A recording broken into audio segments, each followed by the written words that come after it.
Geno Smith was a very interesting topic last season in the NFL. Geno Smith, he was this highly touted guy coming out of West Virginia years ago, gets to the NFL, kind of falls flat on his face right out the gate. Never really truly got going as an NFL starting quarterback. And boy, oh boy, did Geno Smith surprise a lot of people this year. I'm here to tell you right here, right now, Geno Smith's success as the NFL starting quarterback was not a fluke. It was not a fluke. Geno Smith is here to stay. I have a strong belief that the Seattle Seahawks are officially back in the Super Bowl conversation. And it's not just Geno Smith. They have a very good coaching staff led by Pete Carroll. I really like the weapons. I like the running backs. I think the defense is young and up and coming. But let's just stick to Geno Smith right here, right now, because he's a pretty hot topic. Like I said, the Seattle Seahawks essentially said goodbye to Russell Wilson. And I crushed them for trading Russell Wilson and kicking him to the curb. I said, no way, no how. It's a terrible move. You're potentially moving on from a Hall of Fame quarterback. I think Russell Wilson is a Hall of Famer at this moment in time, although his Hall of Fame status right now is kind of in jeopardy. But that's neither here nor there. I felt it was a terrible move, moving on from Russell Wilson. But round one of the breakup is in favor of the Seattle Seahawks regarding this Russell Wilson fiasco. It massively has favored Seattle. Seattle is no longer paying a crap ton of money for Russell Wilson. And they nailed several of their draft picks of recent. So they're a young team.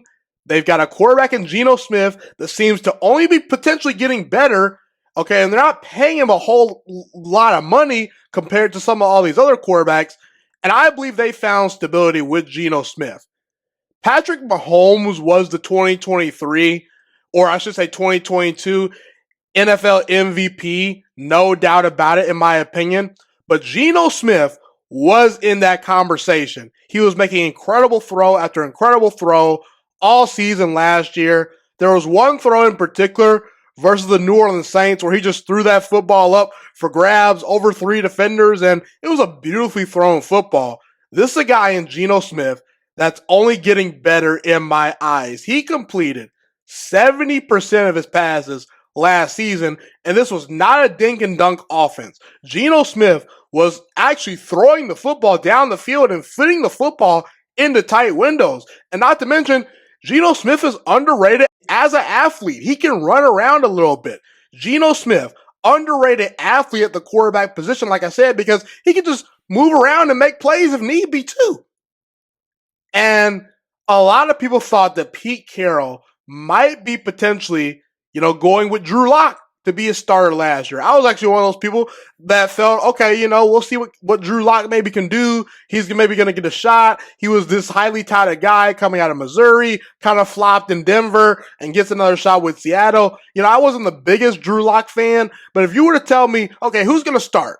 Is it going to be Drew Lock or Geno Smith? I would have bet on Drew Lock at that moment. And boy, oh boy, did Geno Smith make me look silly. And I will say, the Seattle Seahawks, they have a run game. They have an improved offensive line. They have the wide receivers. They have the defense. I believe in Geno Smith, and I believe in this experiment with the Seattle Seahawks regarding Geno Smith as well, because he has the team around him, and it seems like the way Geno Smith played this year, the way he helped elevate the Seattle Seahawks, a team that a lot of people thought was not going to do very well this season, he elevated them and helped them get to the playoffs. He was their leader. He was their spark plug, and he played great football. He was in the MVP conversation this past season. Again, Patrick Mahomes was easily my MVP this year. Jalen Hurts not too far behind. You could have maybe voted for Nick Bosa. Josh Allen was in the conversation as well. But Geno Smith was right with those guys. He had a case for the NFL MVP outside of the top guys like Patrick Mahomes and Jalen Hurts. That's how good Geno Smith played this year. And I think that Geno Smith is only going to get better with the Seattle Seahawks. His success was not a fluke. And let's not forget, this is a guy in Geno Smith that was kicked to the curb by multiple NFL franchises, passed up, doubted, kicked to the curve, and now Geno Smith, all that motivation, all that pent up frustration, all those long nights where he put in the work and improved on his game, it showed on the football field this year. And once again, Geno Smith said it. He said it even in week one after the Seattle Seahawks beat the Denver Broncos led by Russell Wilson. Geno Smith ain't wrote back yet. He didn't write back to those folks out there. So, again, doubters, Geno Smith didn't write back. And I'm excited to see what Geno Smith can do for the rest of his career. He is in his 30s. I don't know how long his prime is going to be or his best, or I don't know how many great seasons he quite has left in him, but only time will tell. And I'm very excited to see what Geno Smith can do.